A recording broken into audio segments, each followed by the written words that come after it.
Hello ફૂડી friends, કૃષ્ણાકા kitchen ખજાનામાં તમારું સ્વાગત છે. આજે આપણે અડદની અને મગની દાળમાંથી દહીં વડા બનાવીશું. જો તમને મારા વિડીયોઝ પસંદ આવતા હોય તો લાઈક કરો, શેર કરો અને સબસ્ક્રાઈબ કરો. તો વડા બનાવવા માટે સૌથી પહેલાં આપણે દાળ પલાળી દઈએ. તો અડધો કપ અડદની દાળ લીધી છે. 1 કપથી થોડીક ઓછી મગની દાળ આપણે 2 થી 3 વખત પાણીથી પ્રોપર વોશ કરી લઈશું. દાળને પ્રોપર 3 વખત વોશ કરી લીધી છે. હવે પૂરતું પાણી એડ કરી અને આપણે એને 3 કલાક સુધીને પલળવા દઈશું. 3 કલાક પછી દાળ સરસ પલળી ગઈ છે. હવે આપણે એને ક્રશ કરી લઈએ. ક્રશ કરતી વખતે બને એટલું ઓછું આપણે પાણી યુઝ કરીશું. એડ કરીશું મીઠું, આદુ મરચાંની પેસ્ટ. હવે આપણે એને ક્રશ કરી લઈશું. ખીરું સરસ વટી ગયું છે. હવે સેકન્ડ બેચની અંદર આપણે એડ કરવાના છે બ્રેડના ટુકડા. વડામાં બ્રેડ ઉમેરવાથી વડા ખૂબ જ સરસ સોફ્ટ થાય છે. જો આપણાથી પાણી થોડુંક વધારે લેવાઈ ગયું હોય તો બ્રેડ એબ્ઝોર્બ કરીને એકદમ સરસ બેટર રેડી થાય છે. અને બ્રેડની અંદર ઓલરેડી આથો આવી જ ગયેલો હોય છે. તો આપણે જો ઓછા ટાઈમ માટે ખીરાને રાખીએ તો પણ ખૂબ જ સરસ ખીરું રેડી થાય છે.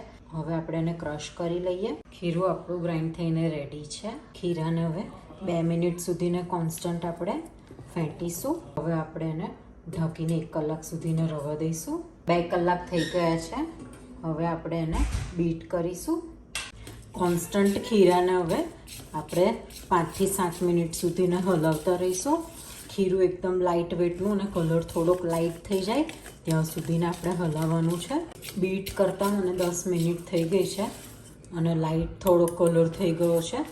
હવે આપણે એને ફ્રાય કરીશું. હવે વડાના ખીરામાં એડ કરીશું જીરું. ખીરાને હવે મિક્સ કરી લઈએ. વડા ડીપ કરવાનું પાણી બનાવી દઈએ.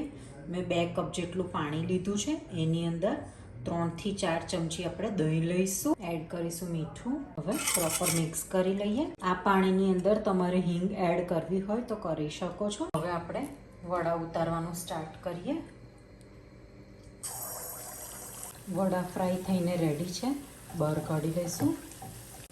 જનરલી આપણે એકલી અડદની દાળના વડા કરતા હોઈએ છીએ, પણ રાત્રે જો આપણે દહીં વડા ખાતા હોય તો અડદની દાળ ઘણી વખતે હેવી પડે છે આપણને.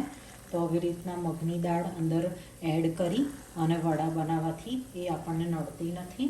આપણે અંદર બ્રેડ એડ કર્યું છે એટલે વડા ફ્રાય થઈને રેડી થશે તો થોડોક એનો ગોલ્ડન બ્રાઉન કલર આવશે. વડા બનીને રેડી છે. ચેક કરી લઈએ. વાવ, ખૂબ જ સ્પોન્જી થયા છે અને એકદમ સોફ્ટ થયા છે. હવે ફ્રાય થયેલા વડા આપણે પાણીમાં એડ કરીશું. વડાને હવે 5 મિનિટ સુધીને પાણીમાં ડીપ કરેલા રાખીશું. 5 મિનિટ પછી વડાને આવી રીતના એક વખત દબાઈ દઈશું અને એમાંથી એક્સેસ પાણી બહાર કાઢી સ્ક્વીઝ કરી અને વડા આપણે રેડી કરીશું. વડા આપણા રેડી છે. તો વડા માટે મીઠું દહીં બનાવી દઈએ. 1 કિલો દહીં લીધું છે. મીઠું લઈશું. 4 to 5 ટેબલ સ્પૂન જેટલી દળેલી ખાંડ એડ કરીશું. હવે મિક્સ કરી લઈએ. દહીં બીટ થઈને રેડી છે. હવે સર્વ કરી દઈએ. પ્લેટમાં વડા લઈ લીધા છે. હવે મીઠું ઠંડુ દહીં ઉપર પોર કરીશું. હવે આપણે ઉપર રેડ ચીલી પાવડર સ્પ્રિંકલ કરીશું. જીરા પાવડર સ્પ્રિંકલ કરીશું. ઉપર લઈશું દ્રાક્ષ, કાજુના ટુકડા, ધનિયા પત્તીથી આપણે ગાર્નિશ કરીશું. તો રેડી છે એકદમ ચટપટા, જોઈને ખાવાનું મન થઈ જાય એવા ઠંડા ઠંડા દહીં વડા.